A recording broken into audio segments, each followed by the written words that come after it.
Adrian, you gave an incredible performance tonight. How did you feel on court, and how did you feel now moving on to the fourth round? Well, I feel good. You know, it was a long match with so many things to say. There was some really good moments, some other less good moments, but you know, you have to go through all these things when you play a 5-set match. But you know, I was actually impressed of how Ben improved, because I've played him last year and I really feel like he's been improving a lot. And he was playing really well, and I feel like I've played a good match too. And you know, it's been intense until the end. And at the end, I was not really thinking about how I was playing or these kind of things. I was just, you know, trying to win 1 point more and get closer to the win. And finally, I make it. So it's pretty cool. Questions in English? Great mentality, congratulations. What went through your mind when you went 2-1 down, and how did you fight back? Honestly, I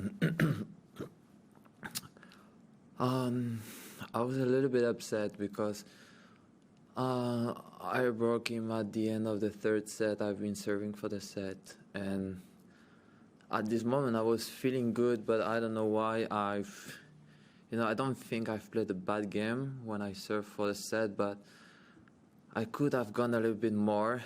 You know, I've been holding my shot a little bit, and he's been playing a really good game as well. You know, I remember him making good passing shot on the first point, then another passing shot touching the net in the second point. You know, this game went pretty quick, but he's been playing well at this time. I should have gone a little bit more, but all the credit for him. And when I lost that tiebreak, I was just thinking, okay, the 4th set is just going to be like one break, one bad game from me, and then he's going to hold his serve. I was pretty sure I was going to lose 6-4, but, you know, things have been different, so it's pretty cool for me.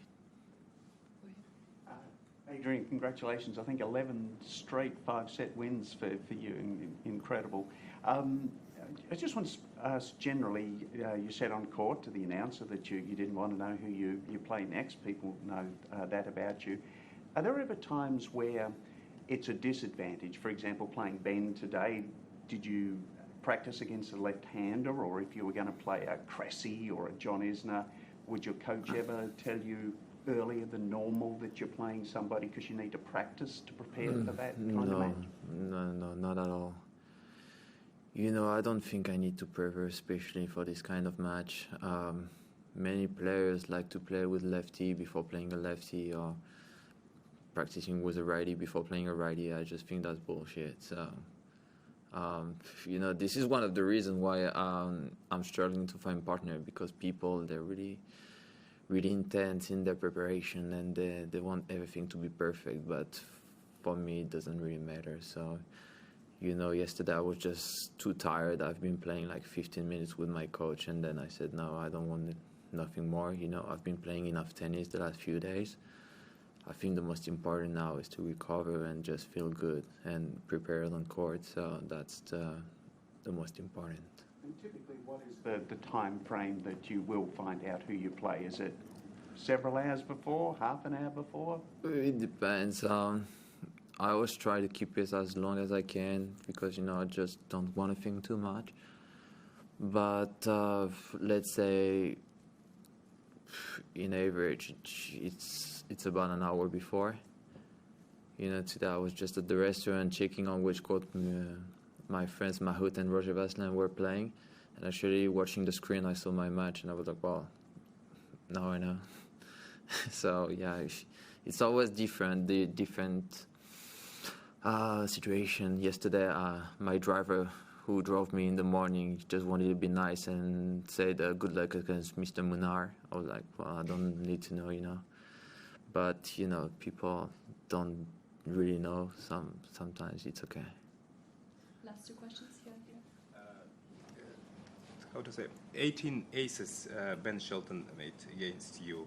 Can you tell about his serve? Because most of players say that they have difficulties actually in returning. Yeah, he's a beast. You know, he's serving.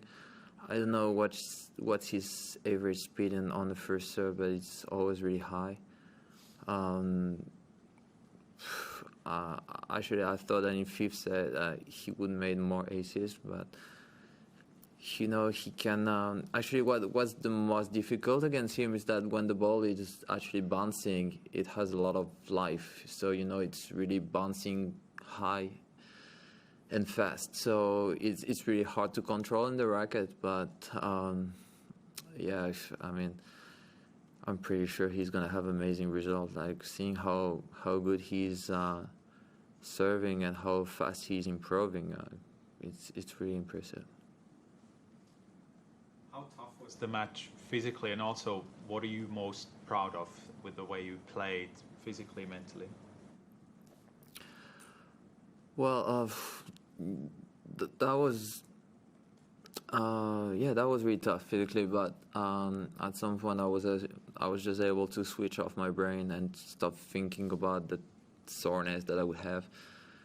I was just trying to run, trying to get one more ball at the time, and you know, with it, the atmosphere, it was pretty crazy. Everybody was just like shouting at every point, and yeah, sometimes you disconnect about the, you know, your own feelings, and you just concentrate on the next point, and it's also a way not to think about, you know, your own feelings, and I think that's what I did pretty well. I was just focused on what I had to do, and most of the time during the match I was able to do it well, so that was nice.